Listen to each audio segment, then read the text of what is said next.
भगवान ने सिद्धांत बताए हैं। सिद्धांत अर्थात तीनों काल में सिद्ध हुई वस्तु। 10वें कालिक सूत्र के प्रथम अध्ययन की पहली गाथा में भगवान ने फरमाया है, धम्मो मंगलम मुकिट्ठम अहिंसा संजमो तवो देवावितम नमम संति जस्स धम्मे सया मनो। भगवान ने धर्म को उत्कृष्ट मंगल कहा है। महामंगलकारी, आनंददायक और भव का फेरा मिटाने वाला धर्म ही एक ऐसा साधन है जिससे मोक्ष मिल सकता है। मोक्ष साध्य है और धर्म उसका साधन। जो जीव धर्म का आराधन करते हैं वे ही मोक्ष में जा सकते हैं।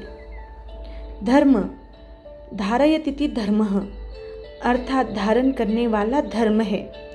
लोगों को दुर्गति में जाने से बचाने वाले को धर्म कहते हैं। स्त्री, धन, वैभव, बंगला, ऑफिस, फर्नीचर आदि दुर्गति में पड़ने वाले को नहीं बचा सकते हैं।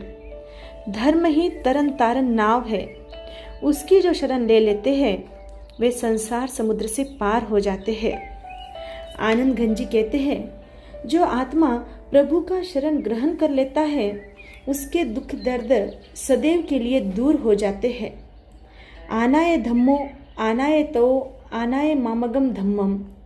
मेरा धर्म आत्मा में है। आज्ञाकांक्षी ही मेरा धर्म स्वीकार करते हैं। उनका ही मोक्ष होता है। जिसने यह आज्ञा धारण कर ली उनका सब दुख दूर हो जाता है। फिर वहाँ दुख आ ही नहीं सकता है। दुख क्या है? मनुष्य अज्ञान से ही दुखी होता है। भगवान ने आचारांग सूत्र में फरमाया है, लोयन सी जान अहियाय दुखम। लोक में अज्ञान ही सबसे बड़ा अहितकारक है।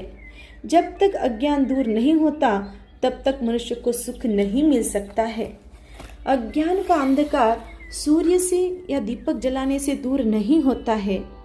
वह तो ज्ञानी पुरुषों के ज्ञान से ही मिटाया जा सकता है। हमारे ज्ञानी संत महात्माओं ने जगह जगह ऐसे प्रकाश स्तंभ खड़े कर दिए हैं जहाँ से मनुष्य प्रकाश की ज्ञान किरण प्राप्त कर अपनी आत्मज्योति को प्रकाशित कर सकता है। ज्ञानावर्णीय कर्म के क्षयोपशम या क्षय से ही मनुष्य का अज्ञान दूर होता है और ज्ञान की ज्योति प्रकट होती है। स्वाध्याय करने से ज्ञानावर्णीय कर्म का क्षयोपशम होता है। उत्तराध्याय सूत्र के 29वें अध्ययन में प्रभु फरमाते हैं कि स्वाध्याय करने से जीव को क्या लाभ होता है। तो उन्होंने बताया कि स्वाध्याय करने से सज्जायनम नानावर्णिजम कम्मम खवेई। स्वाध्याय करने से जीव ज्ञानावर्णीय कर्म की निर्जरा करता है। स्व प्लस अध्याय अर्थात अपने स्वरूप को जानना स्वाध्याय है। सुष्ठु अध्ययन स्वाध्याय अर्थात श्रेष्ठ अध्ययन जिससे आत्मा अपने स्वरूप को समझे वह स्वाध्याय कहलाता है। पर को समझकर उससे निर्लिप्त होना और स्वाध्याय में आना, आत्मदर्शन करना सम्यक दर्शन है। यह सम्यक दर्शन आते ही आत्मा की कोटा कोटि सागरोपम की स्थिति भी सीमित होकर अंतः कोड़ा कोड़ी की हो जाती है। अर्थात 8 कर्मों की 148 प्रकृतियों में से कोई भी प्रकृति अंतः कोड़ा कोड़ी से ज्यादा नहीं बनती है। शास्त्रों में सम्यक दर्शन की बड़ी महिमा गाई गई है। अपूर्ण 9 पूर्व की विद्या भी सम्यक दर्शन के अभाव में अविद्या कही गई है। अभव्य जीव भी 9वें पूर्व की तीसरी आचार वस्तु तक का ज्ञान कर सकते हैं। अपूर्ण 9 पूर्व की विद्या पढ़कर भी जो आत्मा को नहीं जान सका तो उसका ज्ञान अज्ञान ही है। दृष्टि सच्ची न हुई तो ज्ञान भी अज्ञान हो जाता है। सच्ची दृष्टि आने पर ही ज्ञान शुद्ध होता है। जैसे चांद बिना चांदनी और हंस बिना सरोवर शोभित नहीं होता, वैसे ही ज्ञान भी सम्यक दर्शन के बिना शुद्ध नहीं होता है। सम्यक दर्शन होने पर ही आत्मा का मोक्ष संभव होता है। अगर सम्यक दर्शन की साधना उत्कृष्ट रूप में हुई तो जीव का जगन्य तो उसी भव में मोक्ष हो जाता है। उत्कृष्ट रूप से 2 भव मनुष्य के बीच में एक वैमानिक भव अर्थात कुल 3 भव करके मोक्ष हो जाता है। मध्यम साधना में जगन्य 2 भव यानी वैमानिक सहित 3 भव और उत्कृष्ट 3 भव यानी बीच में 2 वैमानिक भव अर्थात कुल 5 भव में मोक्ष हो जाता है। जगन्य साधना में जगन्य 3 भव यानी 2 वैमानिक भव सहित कुल 5 उत्कृष्ट 15 भव यानी 7 वैमानिक 8 मनुष्य के करके मोक्ष हो जाता है।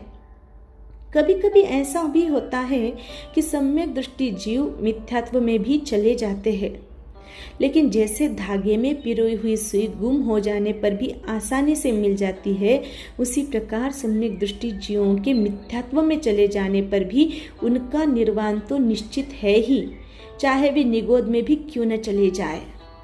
देशोन अर्धपुद्गल परावर्तन के बाद तो उनका मोक्ष निश्चित ही है, क्योंकि उन्होंने अपना संसार तो सीमित कर ही लिया होता है।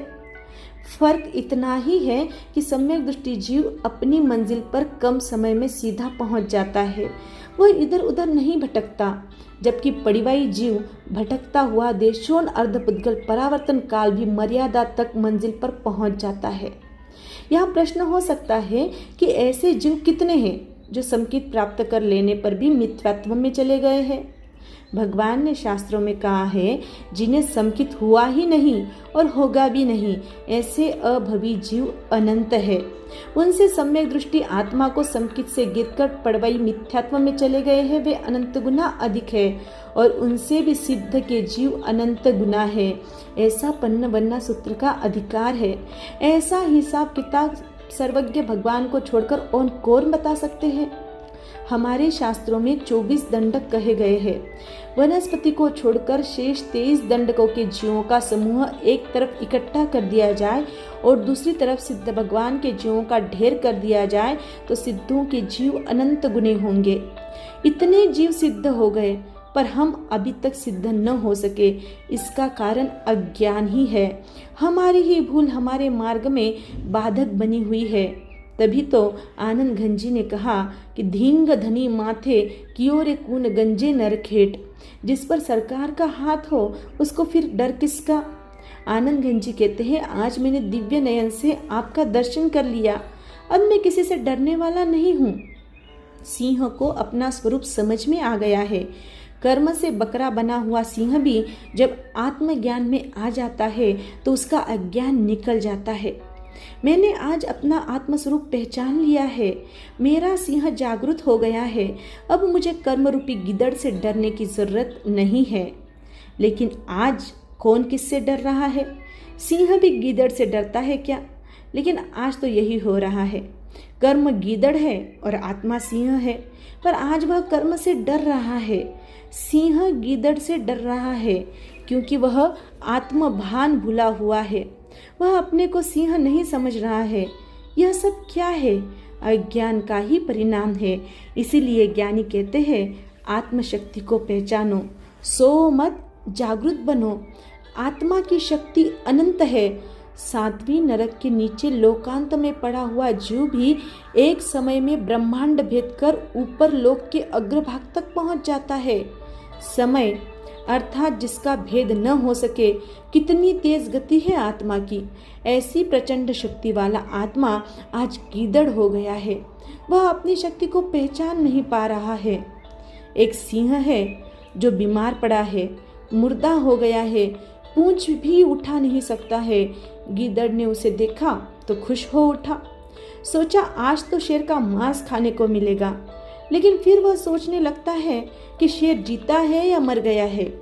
जीवित होगा तो मेरी मौत हो जाएगी। शंका कुशंका में वह आगे पीछे होता रहता है। इतने में शेरनी गर्जना करती हुई आती है तो गिदड़ भाग जाता है। शेर कहता है, ठीक हुआ जो तू आ गई, नहीं तो आज यह गिदड़ मुझे हैरान कर डालता। शेरनी बोली, कौन? गिदड़ तुम्हें हैरान कर डालता?